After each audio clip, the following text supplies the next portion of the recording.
संस्कृत में देव महान के नाम से जाना जाता, लेकिन अल्लाह बड़ा है कैसे सबसे। नमाज में जाते हैं तो अल्लाहु अकबर, स्टेज पर जब नात नज़म तकरीरें की जाती है तो तकबीर बुलंद करते अल्लाहु अकबर। अल्लाह बड़ा कैसे है? हाइट के एतबार से बड़ा है कि ताकत के एतबार से बड़ा है कि बॉडी के एतबार से अल्लाह तबारक व तआला बड़ा है, या फिर मालदारी के एतबार से बड़ा है? किस लिहाज से अल्लाह तबारक व तआला बड़ा है? अल्लाहु अकबर, अल्लाह सबसे बड़ा। बहुत से लोग कंफ्यूज हो जाते हैं कि अल्लाह कैसे बड़ा। अल्लाह तबारक व तआला बड़ा है, हम और आप मानते हैं, लेकिन प्रैक्टिकली कभी नज़र आया है कि अल्लाह बड़ा है? कितना बड़ा? मेरे भाइयों, मेरे साथ एक वाक़े को लीजिए और फिर समझिए, समझ में बात आ जाए।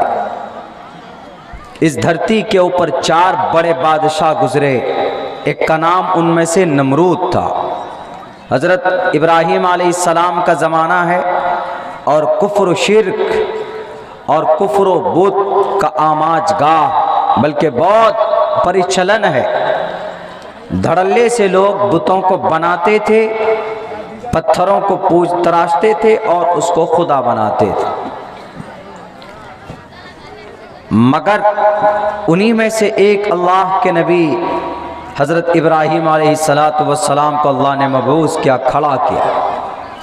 उन्होंने डिबेट की बाज़ाब्ता तौर पर चैलेंज करके कहा कि Namrud, you are king of the world, तुम दुनिया के बादशाह हो सकते हो, ज़मीन के ऊपर तुम्हारी हुकूमत इंसानों पर हो सकती है, लेकिन जिस ज़मीन पर तुम अपनी हुकूमत समझते हो, इससे भी बड़ा एक बड़ी शक्ति और है, उसका नाम अल्लाह है।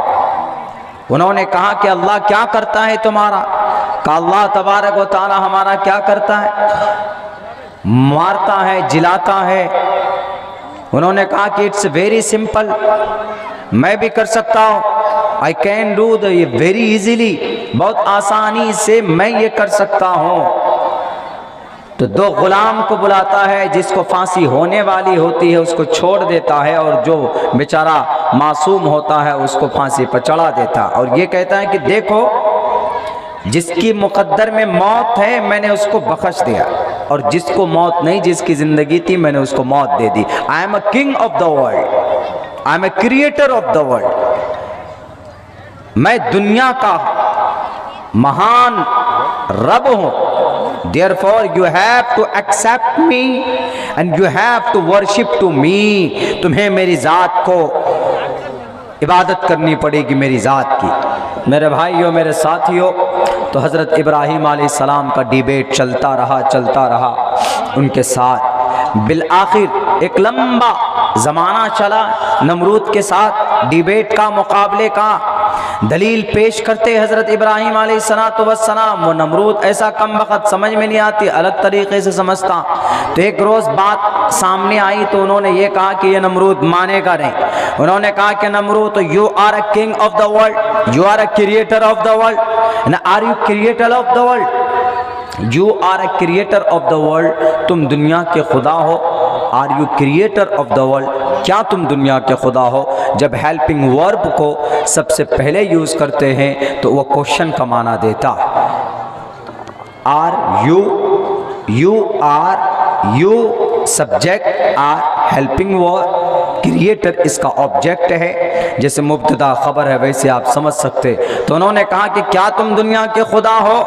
अगर तुम दुनिया के खुदा हो तो एक काम करो, मेरा खुदा वो है जो सूरज को पूरब से तुलू करता है, सूरज को पूरब से तुलू करता है और मशरिक में डुबोता है। तुम अगर खुदा हो तो तुम इसके अपोजिट करके दिखाओ कि तुम सूरज को मगरिब से तुलू करो और मगरिब में डुबो कर दिखाओ। At the time I will accept you and I will worship to you, मैं उस वक्त तुम्हारी इबादत करूँगा। तो कुरान में एक लफ्ज़ इस्तेमाल किया, फबुहितल लज़ी कफ़र।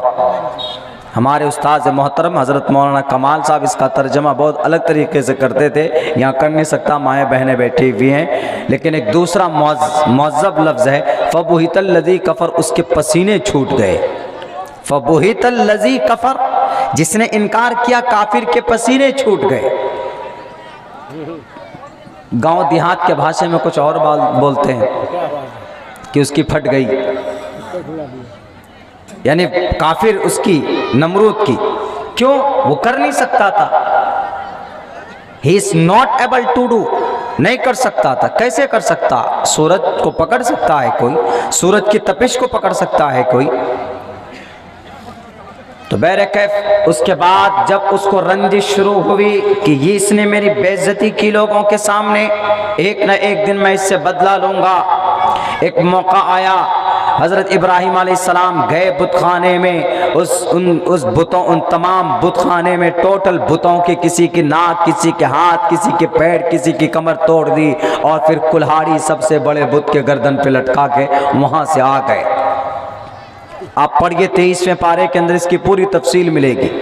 लेकिन जब बात सामने आ गई डिस्कस होने के बाद, मैं उसको मुख्तसर कर रहा हूँ कि फिर कैसे कैसे उन्होंने वहाँ पर तफ्तीश हुई। आखिरकार कौम ने यह फैसला किया कि हज़रत इब्राहीम अलैहिस्सलाम को अल्लाहु अकबर का मतलब क्या होता है, मैं उसको समझाने के लिए इस वाक़े को कोट कर रहा हूँ। तो उन्होंने कहा कि इब्राहीम यू हैव डन, तुमने ये काम किया है। Beside you know one and never do it, कोई कर ही नहीं सकता तुम्हारे बगैर। तुमने ये काम किया है, तुमने ये हरकत की है। तुम ही हमारे खुदा के दुश्मन थे और तुमने हमारे खुदाओं के नाक तोड़े और उसकी पैर तोड़ दी, तुमने हाथ तोड़ दिए। तो हजरत इब्राहीम अलैहिस्सलाम ने कहा कि तुम्हारा कैसा खुदा जो अपने नाक की हिफाजत न कर पाए, जो अपने हाथ की रक्षा न कर पाए, वो तुम्हारी क्या परेशानी की, तुम्हारी जिंदगी के क्या फैसले करेंगे। जिसके सामने में बताशा लड्डू रखा हुआ होता है, अगर सामने से चूहा या छिपकली लेकर भागे तो वो खुदा ऐसा है कि उठा नहीं सकता, उसको रोक नहीं सकता। जो अपने पेट की रक्षा नहीं कर सकता, वो तुम्हारे घर के अंदर 10 आदमियों की पेट की जिम्मेदारी कैसे ले सकता। Therefore I will tell you, इसलिए मैं तुमसे कहता हूं कि ये बेजान है, ये अल्लाह नहीं हो सकते। वो अल्लाह है जो तुम्हें और हमें रिस्क देता है, आसमान और जमीन को पैदा किया, सूरज को डेली मशरिक से उठाकर मगरिब में डुबोता है, और जिसने सूरज के अंदर रोशनी बख्शी और उस सूरज के जरिए से चंद्रमा के अंदर अल्लाह तबारक व तआला ने रोशनी अता की। दुनिया वालों, मानो अल्लाह को, अल्लाह एक है, अल्लाह के अलावा कोई नहीं। ला इलाहा इल्लल्लाह मुहम्मदुर रसूलुल्लाह, अल्लाह ला इलाहा इल्लल्लाह मुहम्मद, ला इलाहा इल्लल्लाह इब्राहीम रसूलुल्लाह, मैं इब्राहिम अल्लाह का रसूल हूँ और तुम अल्लाह को एक मानो, अल्लाह के अलावा कोई इबादत के लायक नहीं है। लेकिन कौम ने यह तय किया, नमरूद ने कहा कि ये नहीं मानेगा, ये हमारे खिलाफ जा रहा है, ये हमारे खिलाफ बयान करता है, हमारे दीन को बदनाम करने की कोशिश करता है। ए कौम के लोगों, लकड़ियां जमा करो। ये फैसला होता पंचायती के अंदर बैठकर, वो शराबी और कबाबी अय्याश लोग जितने भी इख्तिदार पे थे, उन्होंने ये फैसला किया कि इब्राहीम को आग में डाला जाए।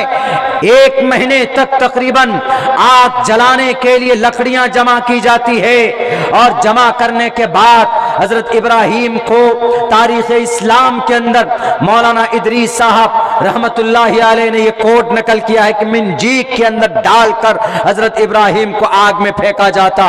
1 महीने तक लकड़ियां जमा की गई, और यह कहा जाता है कि 60 दिन तक लकड़ियों में आग लगाए गए, अंगारे दहकाए गए उसमें। जब मिंजीक में डालकर उस जमाने का दूर से फेंक कर गोला किसी दीवार को या किसी किले को तोड़ते थे, पत्थर डालकर फेंकते थे, तो उस अंदाज में हजरत इब्राहीम अलैहिस्सलाम को जब आग में डाला जाता, हजरत जिब्राइल अमीन कहते हैं, हजरत जिब्राइल अमीन आते हैं, तशरीफ लाते हैं कि इब्राहीम आप बोलो तो सही, मैं अपने पल से इन तमाम आगों को, जैसे मैंने फजालना आलिहा साफिलहा, हजरत नूह अलैहि, हजरत लूत अलैहिस्सलाम की उस नाफरमान मखलूक की पूरी बस्तियों को आसमान पर ले जाकर पटक दिया था, उनका नामो निशान मिट गया था। आप बताओ तो सही, एक मर्तबा इशारा तो करो, मैं इन तमाम आगों को अभी गुले गुलजार बना देता हूं, इसको पानी में बदल देता हो। हजरत इब्राहीम अलैहिस्सलाम का जवाब ये, क्यों, why are you doing like that, क्यों ऐसा करोगे तुम, अल्लाह देख रहा है ना मेरा। उन्होंने कहा कि हाँ आपका अल्लाह देख रहा है। कहा कि मेरा अल्लाह देख रहा है। कहाँ देख रहा है? कहा जाओ मुझे किसी की मदद की जरूरत नहीं है, मुझे मेरा अल्लाह देख रहा है, तो मैं अल्लाह के लिए अगर कुर्बान हो जाऊं, अल्लाह की वहदानियत के लिए कुर्बान हो जाओ, तो मैं इस बात को एक्सेप्ट करता हूं। पूरी दुनिया जानती है कि सारी दुनिया की निगाहें उस मंजीत के ऊपर है और उस तोप के ऊपर है जिस पे हजरत इब्राहिम को डाला गया था।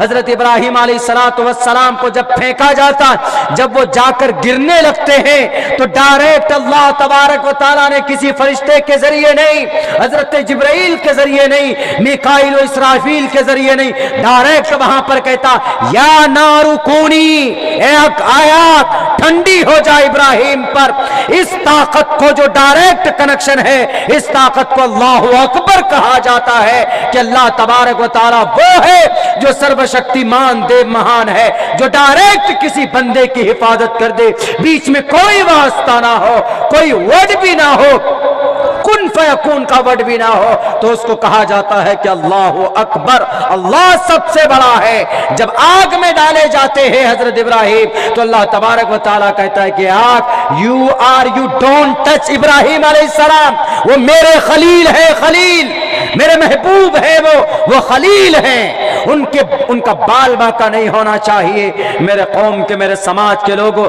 अगर आज आप अल्लाह के दीन की तबलीग कीजिएगा, अल्लाह की वहदानियत को बयान कीजिएगा, दुनिया दुश्मन होगी, मैं जानता हूं।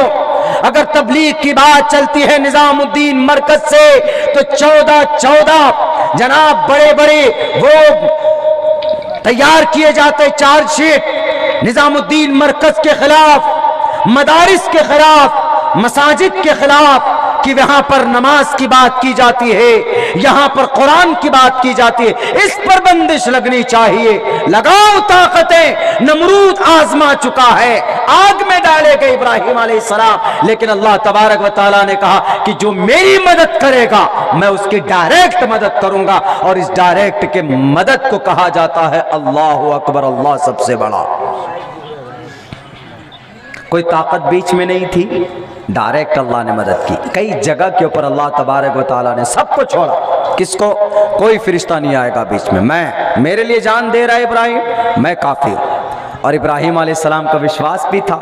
जब आग में डाले जा रहे तो सारे फरिश्ते, पानियों के फरिश्ते, आग के फरिश्ते, जिब्राइल अलग रो रहे हैं कि एक अल्लाह का खलील इब्राहिम खलीलुल्लाह आग में डाले जा रहे हैं।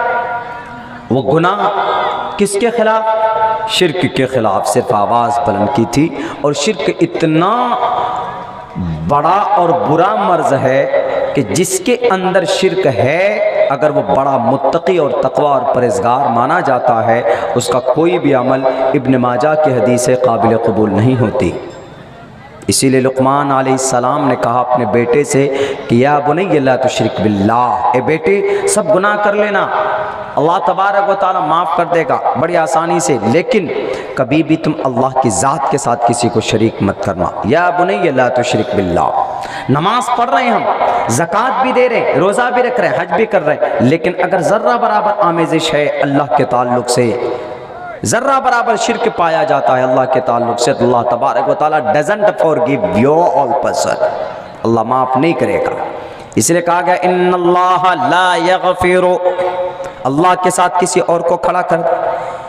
एक पंचायत में एक ही मुखिया होता है, एक होता कौन? वाइस मुखिया, उप मुखिया होता है, लेकिन ओरिजिनल तो एक ही होता है। एक देश में एक ही प्रधानमंत्री, दूसरा कोई प्रधानमंत्री का दावा करे तो ओरिजिनल नहीं हो सकता, विपक्ष में हो सकता है। वो कहेगा कि आपको बहुत ज़्यादा शौक है, आपको आवाम ने वोट नहीं दिया, आप विपक्ष में बैठ जाओ।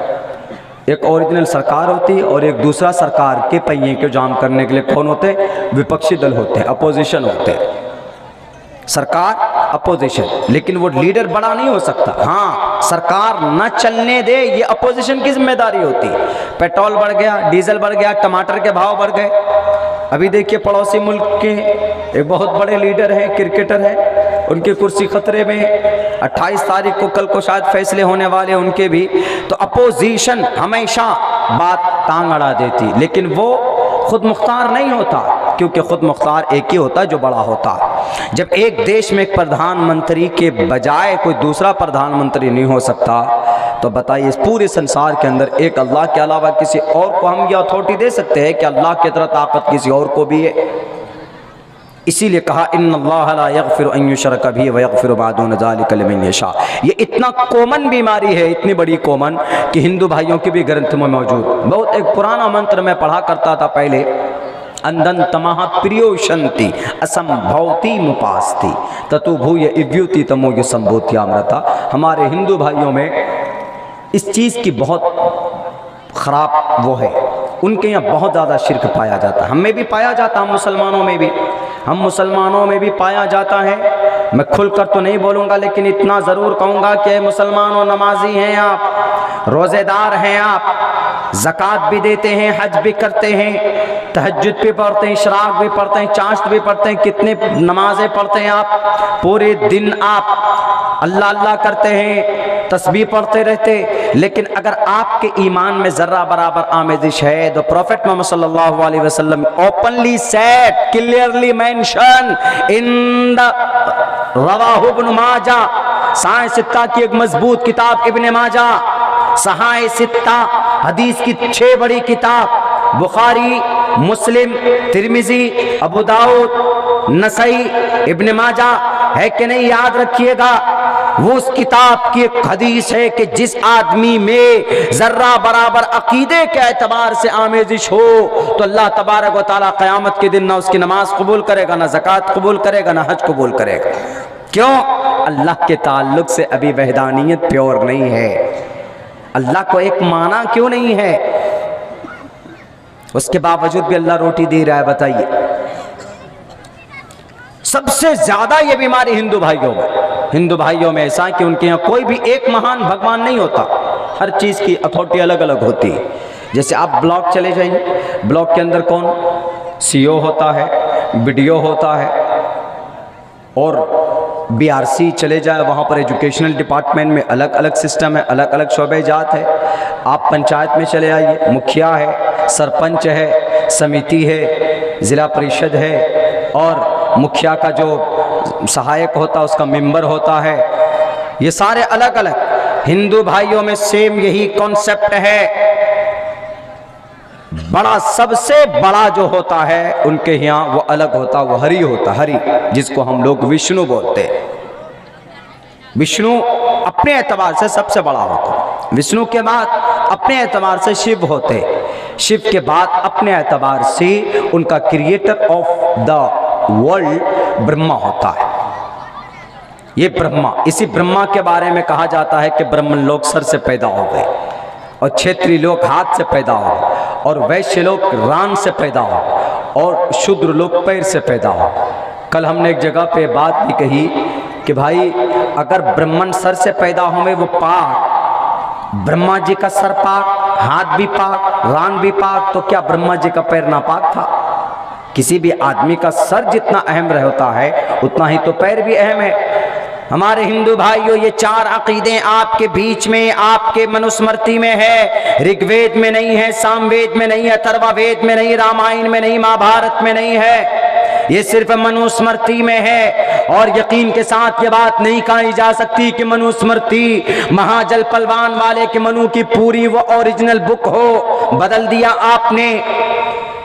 हिंदू भाइयों में सबसे ज्यादा मुशरिकाना अकीदा पैदा कौन करते हैं जी? ब्रह्मा करते हैं। पैदा करने का डिपार्टमेंट अलग, ब्रह्मा जी। खिलाते कौन है? रोजी रोटी के मालिक कौन है जी? विष्णु जी। मौत कौन देते हैं जी? मौत की जिम्मेदारी कौन? भूकंप की जिम्मेदारी कौन? बिहार आपके एरिया भी सैलाब में, पानी में हो जाता है, सैलाब लाने वाले कौन? सड़कें तोड़ने वाले कौन? बम ब्लास्ट कराने वाले कौन? एक्सीडेंट कराने वाले कौन? शिव जी की जिम्मेदारी। हमारे हिंदू भाइयों का अकीदा, लेकिन ये सब के सब मुशरिकाना अकीदे हैं। इन तमाम बातिल अकायद को तोड़ने के लिए प्रॉफेट मोहम्मद सल्लल्लाहु अलैहि वसल्लम आए। इन मुशरिकाना अकीदे के खिलाफ अल्लाह के नबी अलैहिस्सलातु वस्सलाम की हदीस अल कबाइर व अल इशराक बिल्लाह, तमाम गुनाहों में सबसे बड़ा गुनाह यह है कि अल्लाह को एक न माना जाए, अल्लाह के लिए इबादत न की जाए। हमारे हिंदू भाइयों, अंधंत महाप्रियो शंति असंभवती, बहुत अच्छा मंत्र है। अंधंत महा, अंधकार में, यहां से इधर चले जाए आप स्टेज से पीछे, अंधकार, कोई नजर नहीं आएगा। अंधंत महा, अंधकार में है वो इंसान जो न किसी को देख सकता है न दिखा सकता है, जो अंधेरे में है, कभी भी ठोकर लगकर गिर सकता। अंधन तमहा प्रियो शंति असंभवती, असंभव चीज की पूजा करना। असंभवती, असंभव चीज क्या है? सूरज असंभव, हवा असंभव, मट्टी असंभव, आग असंभव। कोई अगर अग्नि देवता की पूजा करे सूर्य नमस्कार करते हुए, कि हम सूर्य नमस्कार करते हैं, अग्नि देवता की पूजा करते हैं, कोई पेड़ के सामने खड़े हो जाता है, कोई वायु देवताओं को अपना परमात्मा मानते हैं, तो उसकी भी अंधन तमह पकड़ नहीं सकते, ना हवा को, ना आग को, ना मट्टी को, ना पानी को। अंधन तमह प्रियो शंति असंभवते, ऋग्वेद का यह मंत्र हिंदू भाइयों, आप देखिए इस मंत्र को कोट कीजिए। आपके यहाँ मुशरिकाना अकीदा जायज नहीं है। आप एक परमात्मा को मानिए, एक ईश्वर को मानिए, आपका ग्रंथ कहता। अब्दुल्ला सालिम की सिर्फ जुबान से आवाज निकल रही, आवाज अब्दुल्ला सालिम की है, जुबान उनकी है, अल्फाज आपके ऋग्वेद के हैं। आपके अकीदे के मुताबिक ऋग्वेद आपकी किताब, आपका धर्मशास्त्र है, कहता अंधन तमह प्रियो शंति असंभवती मुपास्ति, पूजा करना असंभव चीज की। आग असंभव चीज है, उसकी कोई पूजा करता। हवा असंभव है, उसकी कोई पूजा करता। मट्टी असंभव, उसकी कोई पूजा करता है। असंभवती मुपास्ति ततुभूय इव्यूति तमुयु संभूति अमृतः। या अगर इन चारों चीजों से मलबूस होकर, इन चारों चीजों से मुरक्कब होकर संभव चीज बन गई, हवा, आग, पानी, मट्टी को मिलाइए तो एक मूर्ति पैदा हो जाती है। या अगर कोई संभवती मुपास्ति, या कोई संभव चीज की पूजा कर रहा है, हवा, आग, पानी, मट्टी को, अनासिर अरबा को मिलाइएगा तब जाकर मूर्ति पैदा होती। पहले यह कहा कि मट्टी की खालिस या आग की खालिस या धूप की या हवा की खालिस को इबादत करे, वो जायज नहीं। सेम इसी तरीके पर यह कहा कि इन चारों चीजों से मलबूस होकर, मुरक्कब होकर अगर कोई मूर्ति की पूजा करता है तो वो भी जायज नहीं, परमिशन नहीं, उसकी परमिशन नहीं। संभवती मुपास्ति ततुभूय इव्यूति तमुयु संभूति अमृतः। अगर कोई इंसान उसकी पूजा करता है तो नाजायज और हराम। कुरान क्या कहता है? या बुनैया ला तुशरिक बिल्लाह, ए मेरे बेटे मैं जा रहा हूं दुनिया से, अपनी जिंदगी के अंदर सब गुनाह कर लेना चाह, लेकिन एक बड़ा गुनाह मत करना। वो ये गुनाह है कि तुम अल्लाह तबारक व तआला की जात के साथ, उसके पोजीशन के मुकाबले में किसी और को इतनी अहमियत मत देना कि जिससे अल्लाह तबारक व तआला को, अल्लाह तबारक व तआला का अर्श उस वक्त हिलता जब कोई मुसलमान, जब कोई कलिमा पढ़ने वाला जब कलिमा पढ़ता है कि ला इलाहा इल्लल्लाह, अल्लाह के अलावा कोई माबूद नहीं, उस वक्त अगर अल्लाह तबारक व तआला को ये कलिमा पढ़ने के साथ साथ, लेकिन जब उनकी जिंदगी के अंदर कोई मोड़ ऐसे आते हैं कि अल्लाह को भूलकर किसी और के सामने में अपनी काम या अपनी मन्नतें मनवाने की कोशिश करते हैं, मेरे नौजवान साथियों, मेरे मुसलमान भाइयों, कुरान साफ लफ्जों में कहता है कि ये गलत है, गलत है। अल्लाह एक है, वही हर जगह पर है, वही कादिर मुतलक है, वो हर चीज का मालिक है। अल्लाह तबारक व तआला हमें रोजी देता है, अल्लाह हमें मौत देता है, अल्लाह बारिश करवाता है। अल्लाह तबारक व तआला तमाम कायनात के उनके नजदीक ऐसे प्लेट में जैसे दुनिया को सजा दीजिए, अल्लाह के नजर के सामने में ये दुनिया ऐसे सजी हुई है जैसे प्लेट में हम लोग खाना खाते हैं बैठकर, पूरी प्लेट पर नजरें होती, कौन सा आइटम कहां पर रखा हुआ। तो ये दुनिया का सारा निजाम समझाने के लिए बात कर रहा हूं। अल्लाह तबारक व तआला हमें, अल्लाह तबारक व तआला के सामने ये पूरी दुनिया वालों, इसीलिए मैं कहता हूं खुसूसन मुसलमानों, टोपी पहनते हो, दाढ़ी रखते हो, कलिमा पढ़ते हो, लेकिन अपने अकीदे के अंदर जर्रा बराबर भी मुशरिकाना अकीदा नहीं होना चाहिए, वरना अल्लाह के नबी फरमाते हैं 30 दिन के रोजे रखो, भूखे रहो, प्यासे रहो, कल कयामत में तुम्हारे रोजे तुम्हारी मगफिरत न करें। क्या हुआ?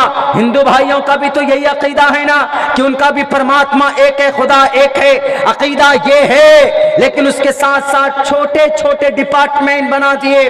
कौन? बारिश कराने वाले अग्नि देवता अलग है, वायु देवता अलग है, प्रदूषण देवता अलग है, सारे देवता अलग अलग करार दे दिए गए। मेरे भाइयों, जैसे हिंदू भाई बहुत अच्छे काम करते हैं, लेकिन वो अपने अकीदे की बुनियाद पर he will not enter the paradise, वो जन्नत नहीं जा सकते। ऐसे ही अगर कोई मुसलमान अगर अल्लाह तबारक व तआला के ताल्लुक से उसके ईमान के अंदर प्योरिटी नहीं हुई, ईमान तन्हा अल्लाह पर नहीं हुआ, तो अल्लाह तबारक व तआला कल क़यामत में इसके सारे अमाल रिजेक्ट कर देंगे और अल्लाह ये कहेंगे कि तुम्हारी जिंदगी के सारे अमाल बेकार। क्यों? क्योंकि तुमने मुझे प्योर अल्लाह माना ही नहीं। इसीलिए मुसलमानों के लिए ये बहुत नाजुक तरीन मसला है कि मुसलमान अपने अकीदे को प्योर नहीं करते। आजकल के ज़माने में छोटी छोटी बातों में अल्लाह के वैदानियत को बांट देते, कई हिस्सों में बांट देते। तमाम अंबिया का ये पैगाम रहा है, तमाम अंबिया का, the first of all you believe in one God. सबका कलीमा बदला, चेंज हुआ, हजरत आदम का, हजरत नूह का, हजरत मूसा का, हजरत दाऊद का, लेकिन पहला जो जुज है ला इलाहा इल्लल्लाह, एकम्मा ब्रह्मा द्वितीय नास्ते। डॉक्टर जाकिर नाइक, डॉक्टर साहब बेचारे के ऊपर बंदिश लग गई।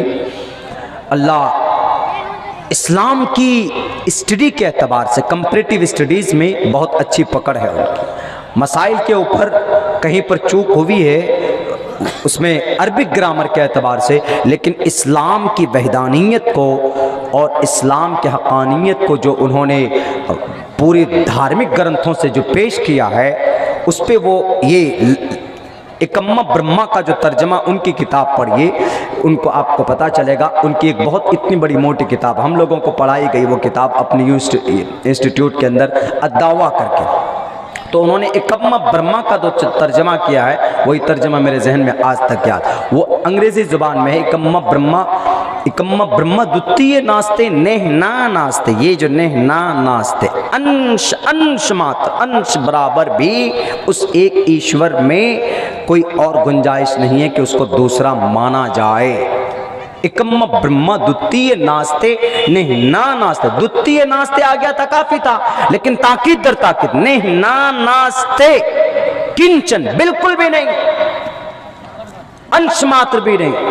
हमारे हिंदू भाइयों, अगर आप ब्रह्मा को खुदा मानते हो, पैदा करने वाला, अगर आप इंद्र को मानते हो, इंद्र मित्रा वरुण अग्नि माही रथो देवस ससुपर्णो गरुत्मानम एकम सद विप्रा, आखिर वाला जुमला क्यों नहीं याद करते आप? मैं टोटल हिंदू भाइयों को कहूंगा, सारे महाराजाओं से कहूंगा और सारे गुरुओं से कहूंगा जो ब्राह्मण हैं, जो अपने आप को पंडित बोलते हैं, क्या है मैं पंडित?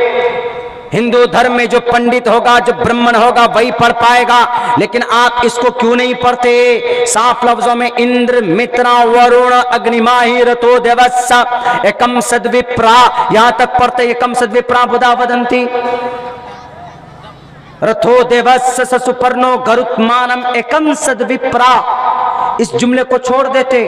इस जुमले में क्या है? इंद्र मित्रा वरुण सबके नाम अलग अलग है, लेकिन ईश्वर एक है, नाम अलग अलग, ये कहा गया। इस मंत्र को पूरा कोट नहीं करते, आधे अधूरे पढ़ते।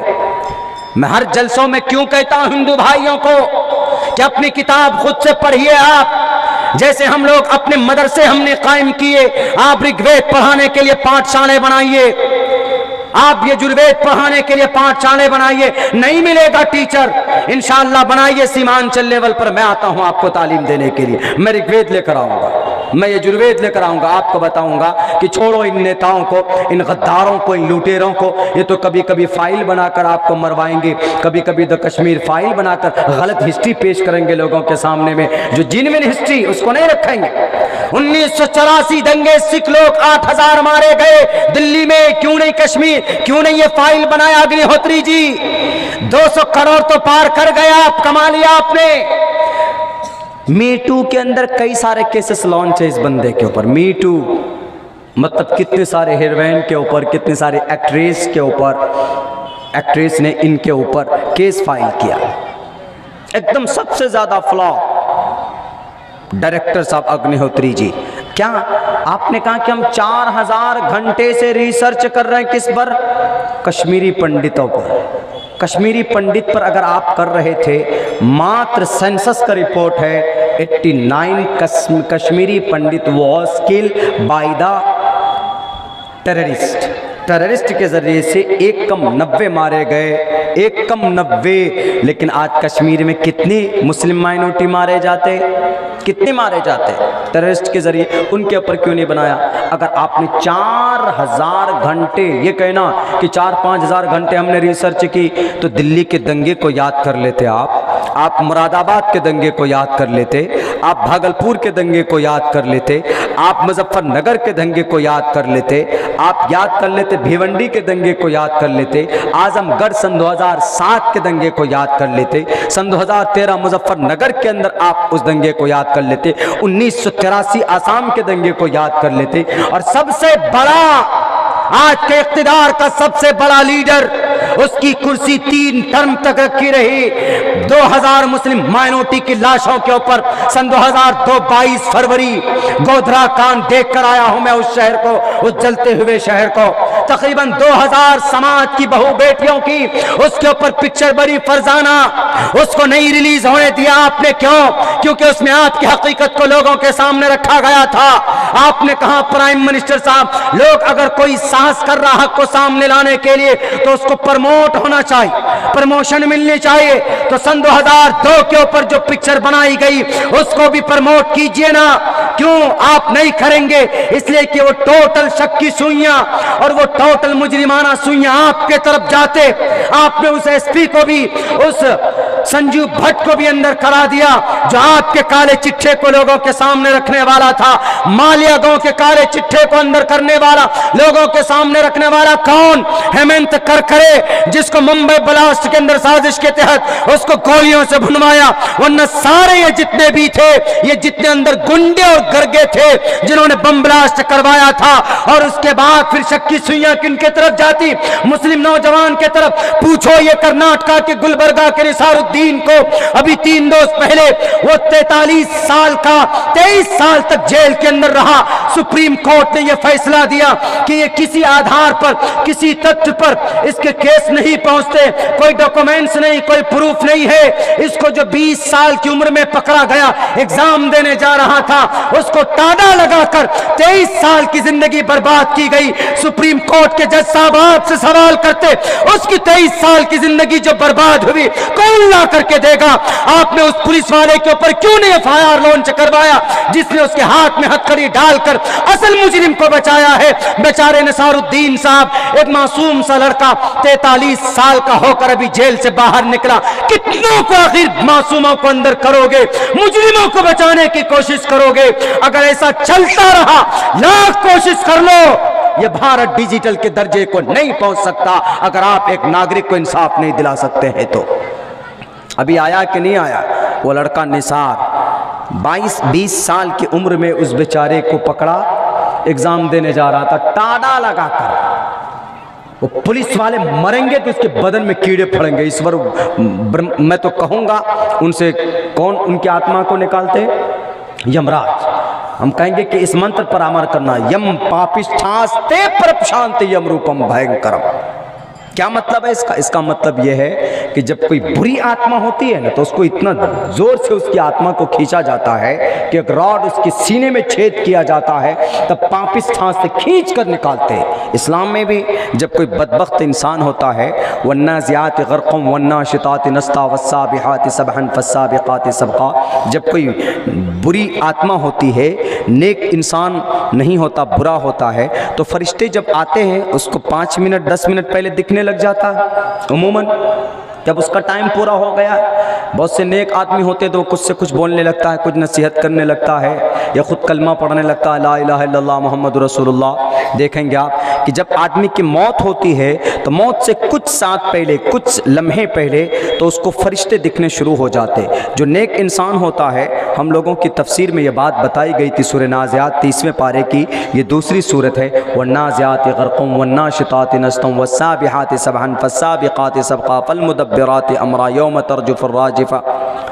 ये आप पढ़िए सूरह नाज़ियात, तो इसमें इसकी तफसीर ये बयान की गई कि आदमी नेक है, बहुत नेक है, नेक दिल इंसान था, तो जब उसकी मौत होती है तो पूरा एकदम वो क्यारी खोल दी जाती है, एकदम बिल्कुल खूबसूरत रास्ता जैसे आपका ये बनाया हुआ, पूरे एकदम झरने लगे हुए, यहाँ से वहाँ फरिश्ते दोनों तरफ खड़े हो जाते रास्ते में और सफ़ेद कपड़े लेकर खड़े हो जाते उसकी आत्मा को ले जाने के लिए, उसकी आत्मा को। नेक क्यों? सम्मान। जैसे आप जलसे में लेने के लिए कहाँ पहुँचे कमेटी वाले? कारी रुहुल्लाह साहब के मदरसे में पहुँच गए, तो हमको भी हिम्मत मिली कि हाँ भाई जलसे वाले आए, रेस्पेक्ट दिए। बाज़ जगहों में तो कुछ बुराई होता है, लेकिन खूब बढ़िया दुल्हन की तरह जाते हैं, बकौल मौलाना ताहिर साहब कि दुल्हन की तरह लेके जाते हैं। लेकिन जैसे ही जलसा ख़त्म हुआ, दिल खैराबादी साहब कलाम सुना इनका, अब्दुल्ला साहब की तकरीर हुई, उसके बाद फिर मुतल्लका औरत की तरह छोड़ देते। पहचानते भी नहीं, कहीं कहीं तो खाना भी नहीं पूछते, कहीं ये भी नहीं पूछते कि मौलाना अब आए हैं तो बारसोई कैसे जाएंगे, कहीं तो ये भी नहीं पूछते हैं कि मौलाना खाना खाए कि नहीं खाए। ऐसा होता है बहुत से जगह पे।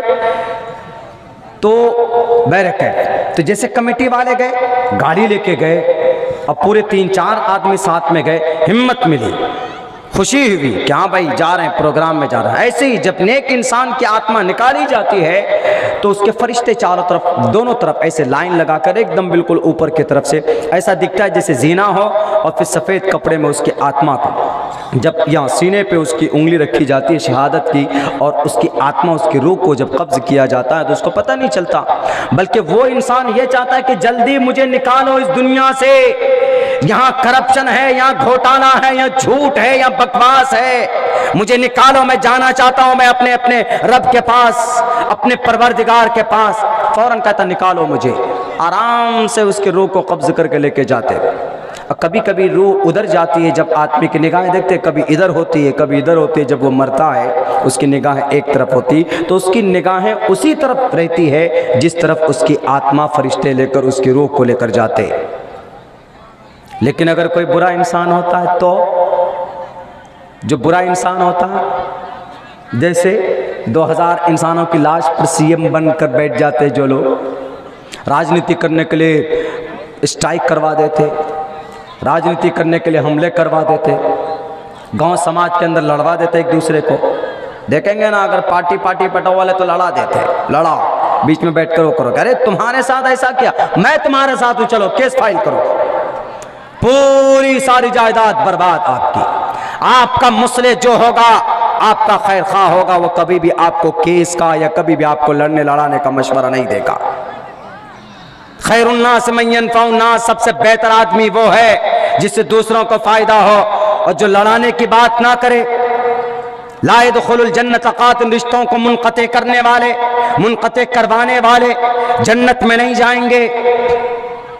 जब बुरी आत्मा होती है, बुरी आत्मा, तो उसका कैसे होता है? जब बुरी आत्मा, उसका ऐसे होता है कि वही फरिश्ते, वही रास्ते, वही कपड़े चेंज हो जाते हैं, बाल काले, शक्ल फरिश्तों की खतरनाक, और हाथ में सफ़ेद कपड़ा नहीं, झूल होता है, झूल। झूल वर्ड इस्तेमाल किया है मुफस्सिरीन ने, तफसीर इब्ने कसीर ने भी झूल का वर्ड इस्तेमाल किया है। इब्ने झूल, लफ्ज़ झूल किसको बोलते हैं? अरे जिस जानवर पर सर्दी के मौसम में झूल हम जानवर पे डालते हैं, बोरी होती है, बोरी डालते हैं और उस पर पेशाब वगैरह लग जाता है, गोबर वगैरह लगा हुआ होता है, उसी को हम लोग डाल देते, उसको झूल बोलते हैं।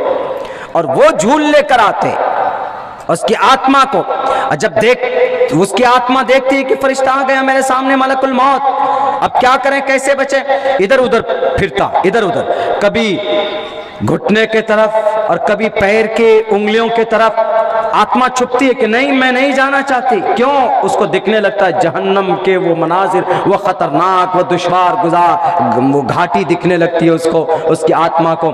लेकिन उसकी आत्मा को खींचकर जब उसकी जान को निकालते हैं, रूह को, तो तफसीर में ये बात बयान की गई है इस सूरत की कि एक आप कपड़ा है, सूती कपड़े को गीला करके बेरी के दरख्त पे डाल दीजिए, या किसी भी गुलाब का फूल का पेड़ होता, उसमें इतने बड़े बड़े कांटे होते, उस पे डाल दीजिए, और फिर आप उस कपड़े को खींचिए, वो कपड़े सलामती के साथ आपके हाथ में आएगा? नहीं आएगा। पूरा कपड़ा रेजा रेजा हो जाएगा, एकदम बिल्कुल चूरा चूरा हो जाएगा। ऐसे उसकी आत्मा को जब खींचा जाता है, उसकी पूरी बदन टूट जाती है, जिस्म के हड्डियों के जोड़ अलग हो जाते, वो नहीं जाना चाहता। मैं कहता हूं पापिष्ठास्ते परप शांति यम रूपम भयंकरम। जिन जिन लोगों ने इस देश पे नहीं पूरी दुनिया के अंदर मुस्लिम माइनॉरिटी के साथ जुल्म ज़्यादती की है, दहशतगर्दी के नाम पर, अल्लाह के नाम पर, कुरान के नाम पर, ये अल्लाह ए परमात्मा, आप उनको उसी अंदाज में उनकी आत्मा को इस तरीके पर लेकर जाइए कि उसको दुनिया में भी पता चल जाए कि मैंने कौन सा बड़ा जुर्म किया। इसलिए कि अपने आप को ताकत का गलत इस्तेमाल, ताकत का भगवान समझते हैं, ताकत का गलत इस्तेमाल करते। मेरे नौजवान साथियों और मेरे मुस्लिम भाइयों, यकीनन आपके साथ दुश्मनी और आपके साथ जुल्म ज़्यादती की जा रही है और एक नए फिरके की तरफ, नए गुलामी की तरफ ये देश जा रहा है। लेकिन एक बात आपको याद बताकर जा रहा हूं, हर सूरत में, हर मौके पर आप अपने अल्लाह को याद कीजिए और अल्लाह तबारक व तआला की तरफ से अल्लाह के जात पर भरोसा करते हुए मदद तलब कीजिए और अपने ईमान को मजबूत कीजिए। आज हमारे पास ईमान नहीं, आज हम बुज़दिल हैं, जिसकी बुज़दिली की वजह से आज हम अपनी आवाज बुलंद नहीं कर पाते हैं कि अगर हम बोलेंगे किसी जुल्म के खिलाफ तो मेरी आवाज, मेरी जुबान में ताले लगाए जाएंगे। जनाब डरोगे, बुज़दिल बनोगे। मौलाना अमीर शरीयत सैयद फैसल अहमद मौलाना वली रहमानी साहब रहमतुल्लाहि अलैह ने, उनका क्लिप चलता है, आपने देखा होगा, 2-3 सेकंड का है, कि ईमान और बुज़दिली दोनों एक साथ जमा नहीं हो सकते। जो मोमिन होगा बुज़दिली नहीं हो सकती। हम मुसलमान हैं, यकीनन है, एक अल्लाह की जात पर हमारा यकीन है, लेकिन वो टामकटुइयां वाला ईमान है कि हम जुल्म के खिलाफ बोल नहीं सकते, पर्दे के खिलाफ जो फैसले आए आवाज बुलंद नहीं कर सकते, हम प्रोटेस्ट नहीं कर सकते। हम भारत जैसे मुल्क में संविधान ने परमिशन दी है, उसके बावजूद भी हम अपने हकूक के मुतालबात नहीं करते। तो आखिर ये बुज़दिली कब तक है? ये बुज़दिली है, यकीनन बुज़दिली है। आप नमाज जरूर पढ़ते हैं लेकिन नमाज के अंदर खुलूस नहीं है। नमाज पढ़ते हैं तब भी आप चुगलखोरी करते हैं, नमाज पढ़ते हैं फिर भी आप गीबत करते हैं, नमाज पढ़ते हैं फिर भी आप सूद खाते हैं, नमाज पढ़ते हैं फिर भी आप गाली बोलते हैं। तो कैसी नमाज? कुरान तो कहता है कि जो नमाजी होगा नमाज उसको बुरी बातों से रोकती। इन्नस्सलात तन्हा अनिल फाहशाई वल मुनकर। अल्लाह के नबी अलैहिस्सलातु वस्सलाम की हदीस मुबारका भी भरी पड़ी। कुरान कहता है साफ लफ्जों में कि अगर तुम नमाजी हो तो नमाज के अंदर इतनी कैपेसिटी होती है कि चुगलखोरी करने की आदत है तो ये नमाज तुमको रोक देगी, गीबत की आदत है तो ये नमाज तुमको गीबत करने से रोक देगी, अगर तुमको बुराई करने की आदत है तो नमाज तुमको रोक देगी, अगर तुम सूद खाते हो तो नमाज तुमको बुराई से रोक देगी। ये मैं नहीं कह रहा हूं, ये खुदा का कुरान कहता है मुसलमानों। लेकिन हम नमाज भी पढ़ते हैं, नियत भी बांधते हैं, टाइम भी देते हैं, 10-15 मिनट भी लगाते हैं। इन स्पाइट ऑफ दैट, उसके बावजूद भी हमारी नमाज पढ़ने के पाबंदी के बाद भी हमारे अंदर वो तकवा, वो बहादुरी और वो रूहानियत पैदा नहीं होती। देख लीजिए आप समाज में जितने भी लोग नमाज पढ़ते हैं अल्हम्दुलिल्लाह, लेकिन नमाज के अंदर जान नहीं है, ईमान के अंदर जान नहीं है। डर जाते हैं किसी भी मामले में, दीनी मामला हो, मजहबी मामला हो, डरने की जरूरत नहीं है मुसलमानों। डरोगे तो मरोगे। एक सिर्फ अल्लाह की जात पर भरोसा कर कर इस देश के आन बान शान को बरकरार रखते हुए आप आइए ना मैदान में, कौन आपको मना करता? हमारी तकरीरें 3 दिन 4 दिन 1 हफ्ता 2 हफ्ता 3 हफ्ते के बाद कौन चलाता? इंडिया टीवी वाला चला देता। 3-4 रोज पहले चलाया, 3-4 रोज पहले जर्जीस, मौलाना जर्जीस साहब इटावा के मशहूर मारूफ मुकर्रिर, हमारे अहले हदीस मकतबे फ़िक्र के, उनकी तकरीर, मेरी तकरीर, मौलाना हारून रशीद साहब वो महाराष्ट्र वाले, उनकी तकरीर, तीनों आदमी की तकरीर जोड़ा के इनके साथ में अकबरुद्दीन अवैसी साहब के जोड़े चला दिया। हमें चला, अच्छी बात है, कम से कम दुश्मन के जरिए और फेमस तो हो रहे। लेकिन कौन सी बात गलत दिखाओ? वो बातें वो चलाई है हमारी जो बिल्कुल परफेक्ट है। हमने अपने वकील मनीष साहब को भेज के दिया, हमने कहा सर देखिए इसमें कोई केस बनता है क्या मेरे पे? बोला कोई केस नहीं बनता। क्यों? बोला सबसे बड़ी बात यह है कि आपने संविधान की बात की, आपने वो बिना बाल वाले महात्मा जी को आपने कहा है कि ये देश शरीयत से नहीं चलेगा, कानून से चलेगा। हाँ, तुम नहीं कानून से चलने देते तो कौन सी बुरी बात। मैं आज भी कहता हूं और कहूंगा, ज्यादा से ज्यादा हाथ में हथकड़ी डालकर अंदर करोगे, ढूंढो हमारा लिंक। हमारा लिंक ना तो अलकायदा से हमारा कोई रिश्ता नहीं, अलकायदा दहशतगर्दों की तंजीम। हमारा लिंक ISIS दाइश से नहीं। दाइश का वजूद कहां से हुआ वो चीज हमने एक्सप्लेन की। दाइश का इस्लाम से कोई ताल्लुक नहीं, हमारा ताल्लुक कुरान से है, हमारा ताल्लुक अल्लाह से है, हमारा ताल्लुक उस नबी से है जिस नबी ने मुल्क शाम को फतह करने के लिए जब एक सहाबी को भेजा था, हजरत खालिद बिन वलीद को, तो ये कहा था कि खालिद बिन वलीद जा रहे हो, लेकिन किसी बच्ची के ऊपर और किसी बेटी के ऊपर, किसी गांव समाज की औरत के ऊपर, किसी बूढ़े के ऊपर और किसी दरख्त को और किसी घर को, किसी पेड़ पौधे को नुकसान मत पहुंचाना। पूछो न जरा रशिया वालों से कि तुम जब बम फौज छोड़ते हो यूक्रेन में, 32वां दिन चल रहा है, वहां के सिविलियंस मारे जा रहे हैं, कोई माँ के लाल में दम जो कहे इसको यूरोप ये रशिया को कहे कि यू आर टेररिस्ट इसलिए कि तुमने निहत्थे लोगों को मारा, यूक्रेन के लोगों को तुमने मारा। यूक्रेन में इंसान नहीं बसते, जो वहां पर हजारों लोगों सिविलियन की मौत हो गई, क्या वो सिविलियंस, क्या वो इंसान नहीं है, इंसानियत नहीं है? पूछो है दम अमेरिका वालों, उसको टेररिज्म कहने का, उसको टेररिस्ट कहने का नहीं। बम ब्लास्ट होता है तो कौन टाटा और पोडा, कौन जाएगा टाटा और पोडा में? मौलाना अब्दुल्लाह का नाम आगे, मुफ्ती अब्दुल समीर साहब का नाम आगे, मौलाना जर्जीस का नाम आगे, डॉक्टर जाकिर नाइक साहब का नाम आगे, मौलाना मुफ्ती मौलाना अब्दुल रहमान साहब कटकी का नाम आगे। बताइए इन सब का नाम आगे, क्या मिला आपको निसारुद्दीन की जिंदगी में? 23 साल लौटा उनकी मां का इंतकाल हुआ, उनके भाइयों का इंतकाल हुआ, लौटाओ वो 23 साल के, 2 जुर्माना नहीं देंगे। ओह, हमको अफसोस है कि ये इनोसेंट पाए गए। इनोसेंट है तमाम मुसलमान, कोई लिंक नहीं होता। हमारा लिंक अल्लाह से है, हमारा लिंक कुरान से है, हमारा लिंक प्रोफेट मोहम्मद रसूलुल्लाह सल्लल्लाहु अलैहि वसल्लम से है कि जो जुल्म बर्दाश्त कर कर भी अपने दुश्मनों के लिए जिन्होंने दुआएं की कि नहीं की।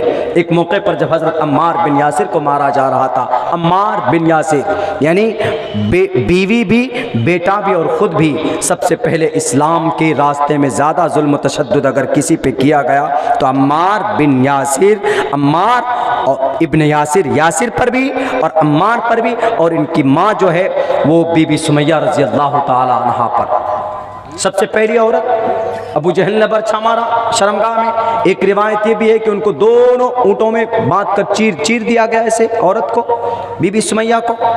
लेकिन ईमान का सौदा नहीं किया। हम भी ईमान का सौदा नहीं करेंगे दुनिया वालों। हमारे सीने में ईमान है, मर जाऊंगा अल्लाह के पास चला जाऊंगा, लेकिन तुम्हारी ताकत से, तुम्हारे बुलडोजर से नहीं डरते हम। क्यों? इसलिए कि तुम्हारा बुलडोजर निहत्थों पर चलता है, और जब निहत्थे की आवाज जाती है ईश्वर परमात्मा के पास तो वहां पर से फैसले लेकर के आती। हम डरते हैं तो अल्लाह से, ईश्वर से डरते। हम अपने भारत के संविधान को मानकर हम अपने ईश्वर को खुश करना चाहते।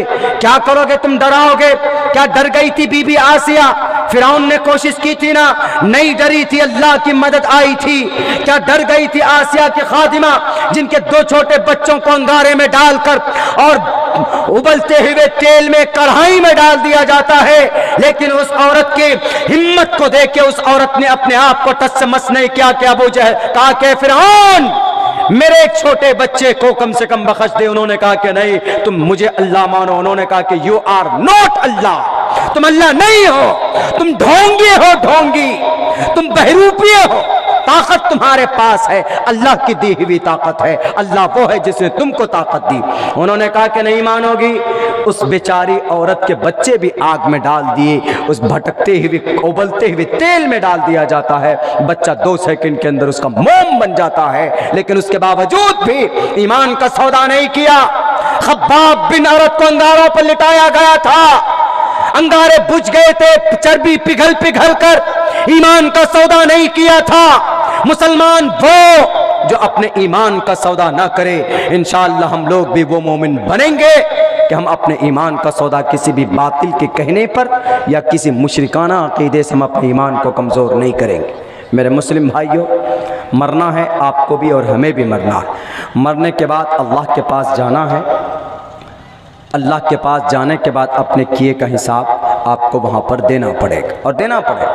हमारे हिंदू भाइयों में भी अक़ीदा है, वो तो ये कहते हैं कि नहीं अक़ीदा है लेकिन 7 जन्म के बाद, लेकिन ऐसा नहीं। जैसे हमारे यहाँ अक़ीदा है अल-यौम तुजज़ा कुल्लु नफ्सिन वाहिदा, हर एक नफ्स को, हर एक आदमी को उसका बदला दिया जाएगा मरने के बाद। अब हम मरेंगे, मिन्हा खलक़नाकुम व फ़ीहा नुईदुकुम व मिन्हा नुख़रिजुकुम तारतन उख़रा।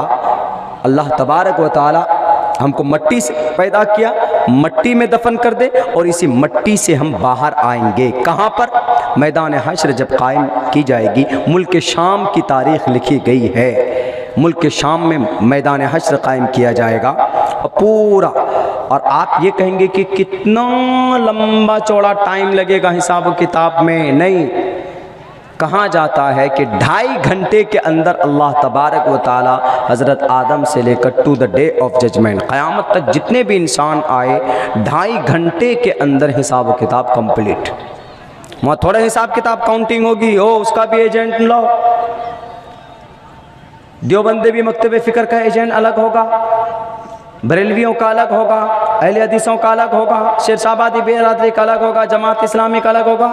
नहीं, 1.5 घंटे में इन्नल्लाह सरीउल हिसाब, 1.5 घंटे में पूरे दुनिया के मुसलमानों का चिट्ठा सामने, टोटल बातें सामने। वहाँ पर भी इंसान झूठ बोलेगा कि सर मैं तो बड़ा नमाज पढ़ता था।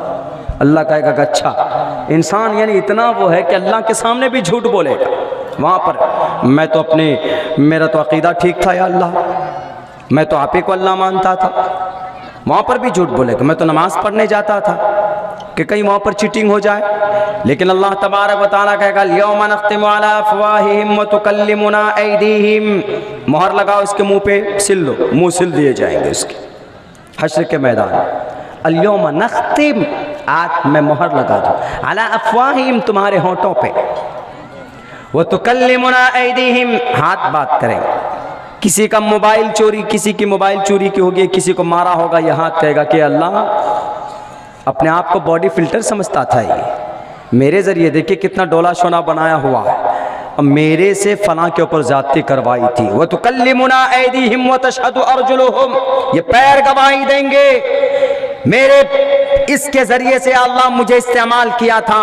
उस आदमी हक्का पक्का हो जाए, कहेगा कि अरे पागल, तुम्हें बचाने के लिए, तुम्हें जन्नत में ले जाने के लिए मैं झूठ बोल रहा हूँ और तुम लोग बोले जा रहे हो हमारे खिलाफ। कोई बस में होगा ही नहीं, कोई नहीं होगा बस में। हमारे हिंदू भाइयों, युनाह पिता जनिता यु विधाता धामानि वैद भोनानि विश्वा, कि मरने के बाद ईश्वर के सामने तुम्हें जाना होगा। मरने के बाद वो छोड़ दो कि 7 जन्म आपका होता है, ऐसा अकीदा कहाँ पर है? मनुस्मृति का है, वेदात का नहीं। ये आवागमन का जो अकीदा है ना कि नहीं, साइकिल होती है 7 जन्म, एक जन्म में इंसान अच्छे काम किए तो इंसान बनकर आए, वो इंसान बुरा बना तो कुत्ता बनकर आया, वो कुत्ते ने अच्छे किए तो अगले में भैंस बनकर आ गए, वो भैंस ने अच्छा किया तो अगले में जनाब शेर बनकर आ गए। नहीं है यह अकीदा। युनः पिता जनिता यु विधाता धामानि वैद भुवनानि विश्वा, जैसे हमारे कुरान में है कि अल्लाह तबारक व तआला फौरन मट्टी में दफन करवाता है इंसान को, उसके बाद फिर कल क़यामत में जिंदा करेगा हिसाब किताब। उससे पहले नेक आदमी है तो उसको कहता है कि सो जाओ। इल्लियीन सिज्जीयीन 2 जगह है, इल्लियीन और सिज्जीयीन। नेक आदमी के लिए दरवाजे खोल दिए जाते हैं जन्नत के, सोते रहो आराम के साथ, और जब हश्र का मैदान कायम होगा उस दिन तुमको उठाया जाएगा। लेकिन अगर बुरा होता है तो जहन्नम के अक्स, जहन्नम के दरवाजे खोले जाते हैं। उसके बाद जब तक हश्र का मैदान कायम होगा तब तक उनको सजाएं मिलती रहेंगी। इसलिए दुनिया के अंदर अच्छे और बुरे अमल करने वालों, जरा सोच सोच कर कदम रखिएगा। मरना है, आपकी फूंक निकल जाएगी तो कोई आपका काम या कोई आपकी बॉडी को बचाने वाला नहीं है। हम मुसलमान हैं, अल्लाह की जात पर भरोसा करते हैं, अल्लाह की दीवी मौत पर विश्वास करते हैं, मौत के बाद की जिंदगी पर विश्वास करते हैं, मौत के बाद जन्नत और जहन्नम पर विश्वास करते हैं। क्या जन्नत और जहन्नम हिंदू भाइयों आपके यहाँ नहीं है? आपके यहाँ भी है।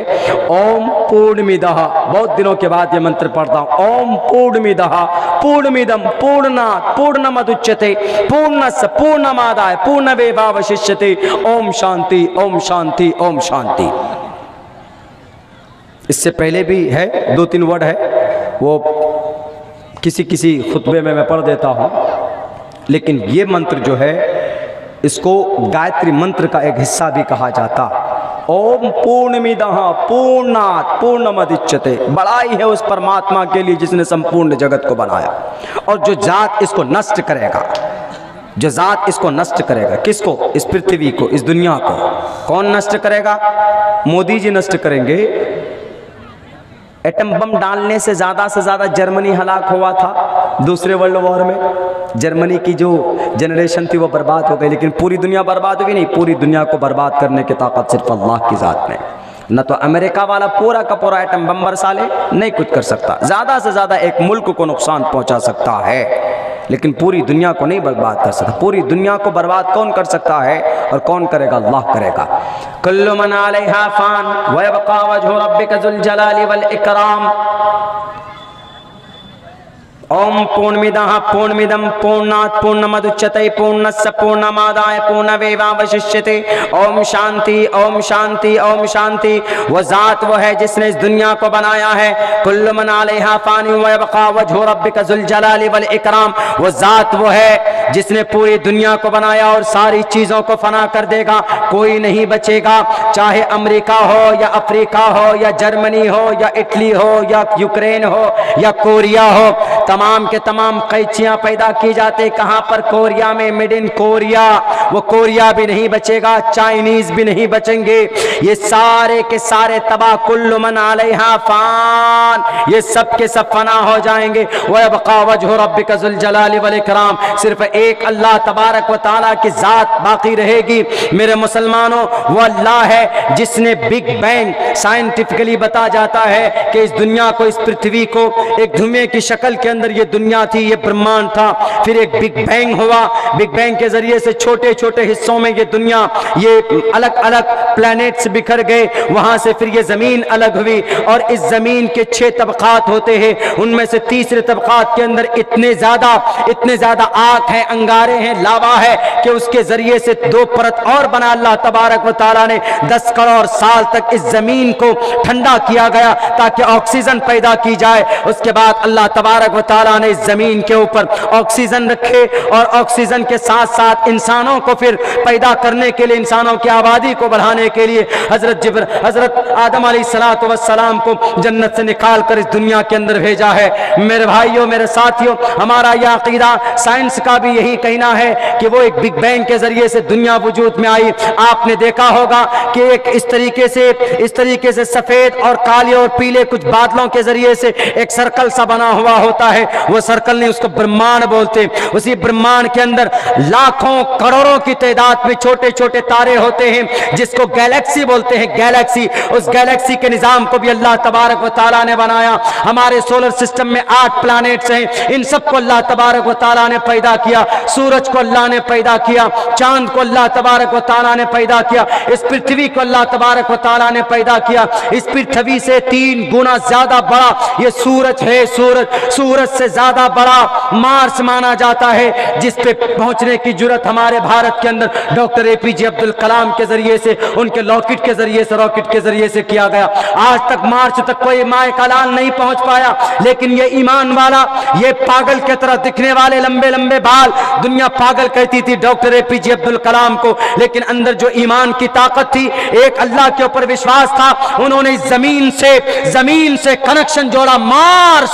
मार्स एक जो प्लेनेट है इस धरती, ये हमारे सोलर सिस्टम के अंदर, वहां तक पहुंचाने के लिए कम खर्च के अंदर, कम पैसों के अंदर ये डॉक्टर APJ अब्दुल कलाम करता। जिसके सीने के अंदर कुरान होता, जिसके सीने के अंदर अल्लाह का ईमान होता, वह आदमी कहीं भी जा सकता है, कुछ भी कर सकता। हमारा यकीन और विश्वास है कि अल्लाह ने दुनिया को पैदा किया और अल्लाह तबारक व तआला इस दुनिया को नेस्त नाबूद करेगा। उस दिन को हम लोग अरबी में क्या बोलते हैं? उस दिन हम लोग अरबी में बोलते हैं क़याम। क़यामत सात क़यामत या अय्युहन्नास इत्तक़ू रब्बकुम इन्न ज़लज़लतस्साअति शैउन अज़ीम यौम तरौनहा तज़हलु कुल्लु मुर्ज़िअतिन अम्मा अर्ज़अत व तज़अ कुल्लु ज़ाति हम्लिन हम्लहा व तरन्नास सुकारा व मा हुम बिसुकारा।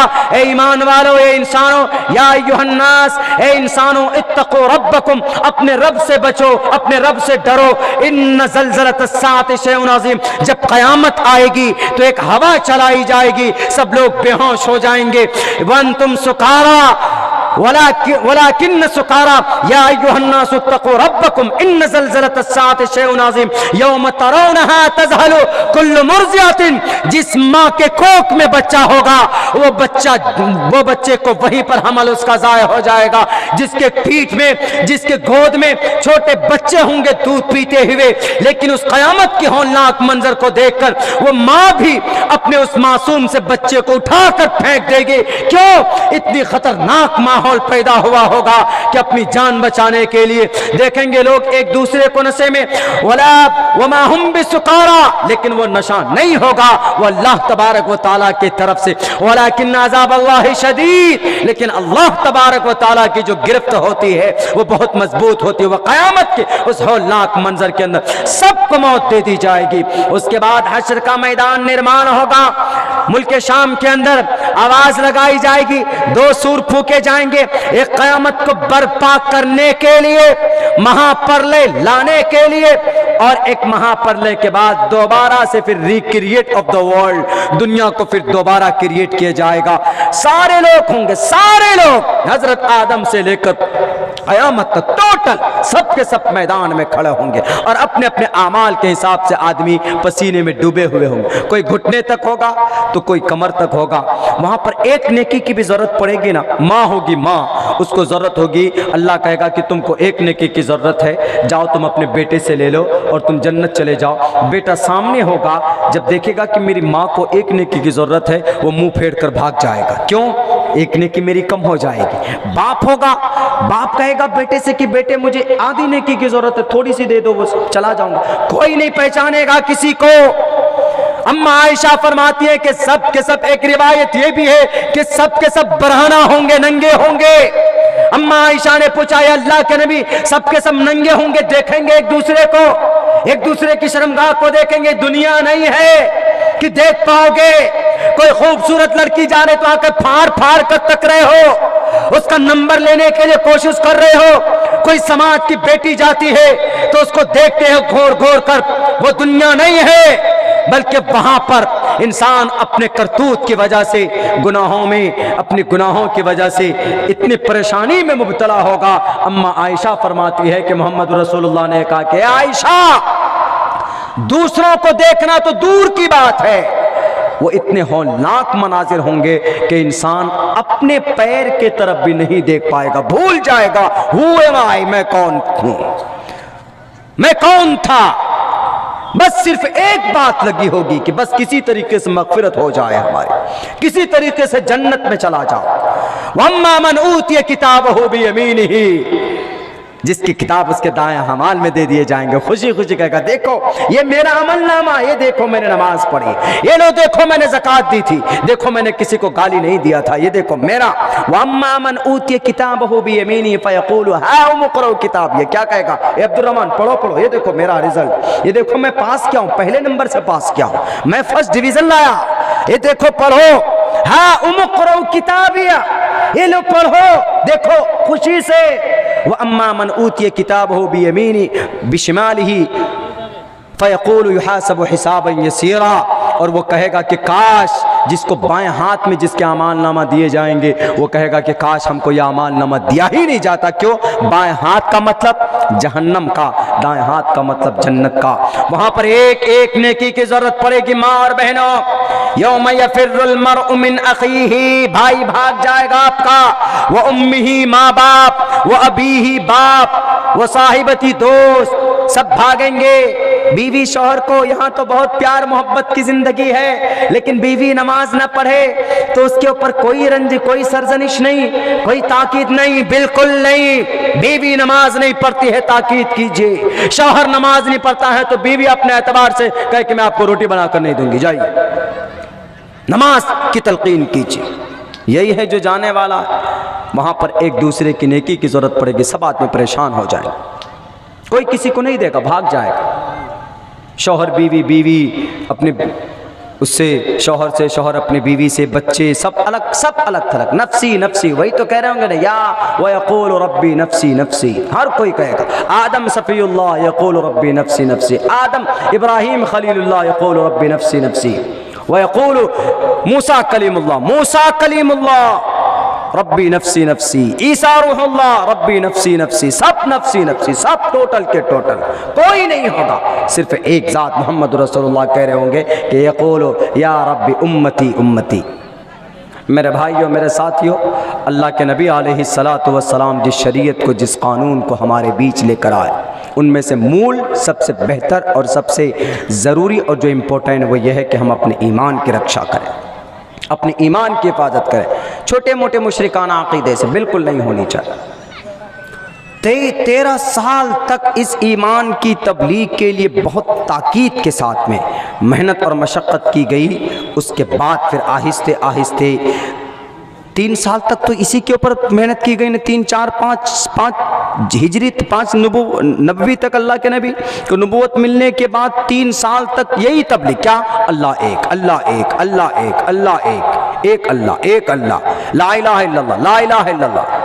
कोई ज़कात नहीं, कोई हज का ऑर्डर नहीं, कोई पर्दे का ऑर्डर नहीं, कोई शराब की ममानियत नहीं। शराब पीते थे धड़ल्ले से उस वक्त में वहाँ पे, लेकिन जब शराब की हुर्मत नाजिल हुई कि पूरे के पूरे नालियों के अंदर, मक्का मदीना की गलियों में शराब की ही वो नाली बह रही है, क्योंकि सब ने कहा कि अच्छा अल्लाह ने मना किया, लो फोड़ दिया शराब। वरना शराब, जैसे आज झारखंड में चले जाएं आप, झारखंड के कुछ एरिया में, एक दो जगह हम लोग फंसे रानी डी में प्रोग्राम करते हुए, वहाँ शराब, जब कोई पार्टी होती है, शादी या कोई त्यौहार आता है, तो वहाँ के आदिवासी लोग एकदम शौक से शराब पीते हैं। दामाद आए शराब ना जाए तो भैया सबसे बड़ी बदनामी कि शराब नहीं पिलाए। वहाँ शराब बच्चा बच्चा पीता, औरतें पीती।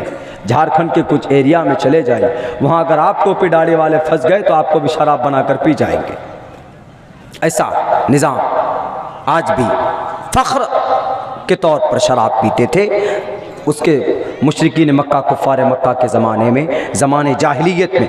लेकिन जब कुरान आया, फ़ैसला किया, शराब की एकदम पूरी की पूरी मटके तोड़ दिए। जाओ, ये गुनाह है, गलत है, नहीं पिएंगे, शराब नहीं करें।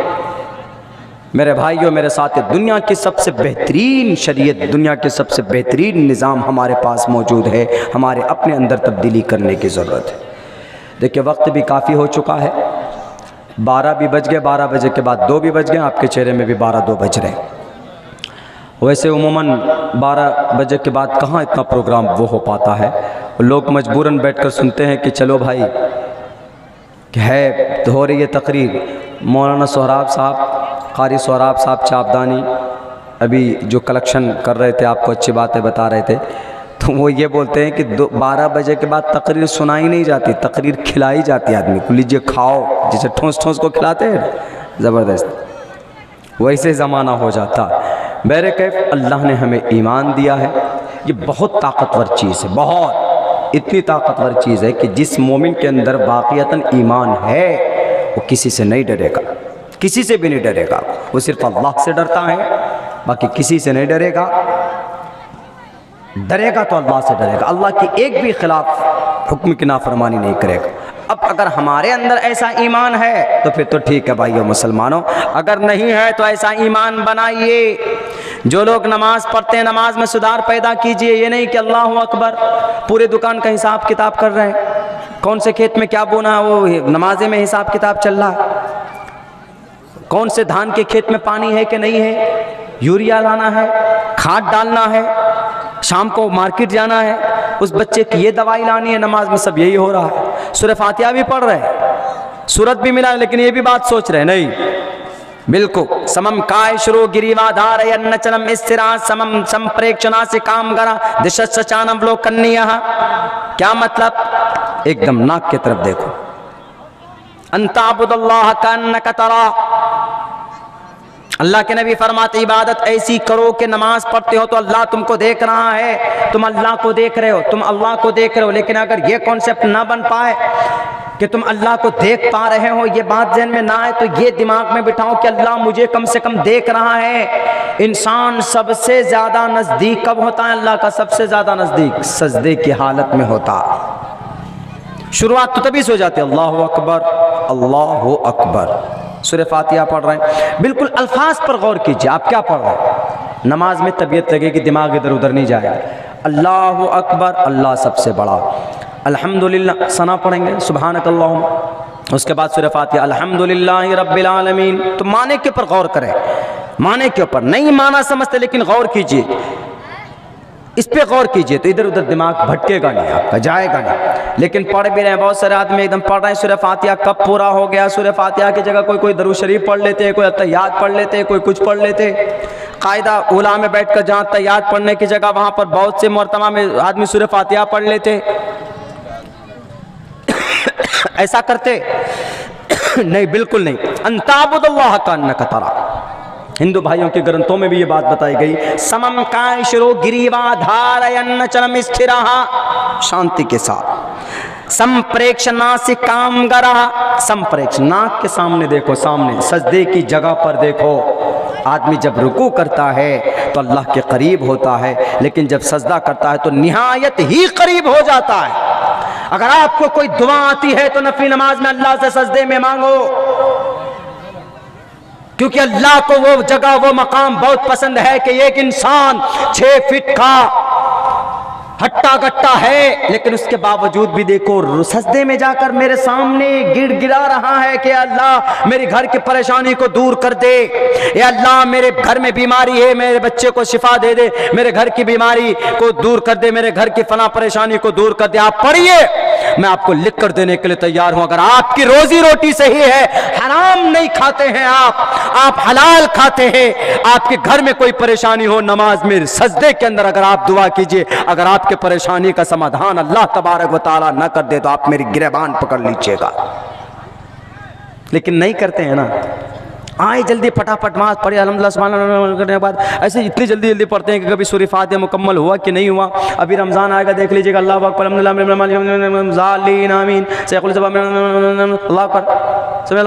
अकबर, पता ही नहीं चलता, ऐसा लगता है जैसे कोई मक्खी को मार के भगा रहे हो। बहुत सी जगह ऐसे नहीं। रमज़ान का मुबारक महीना आ रहा है, इत्मीनान के साथ कुरान सुनाइए और इत्मीनान के साथ इबादत कीजिए। नहीं बैठ खड़े होकर कर सकते तो बैठ करके कीजिए।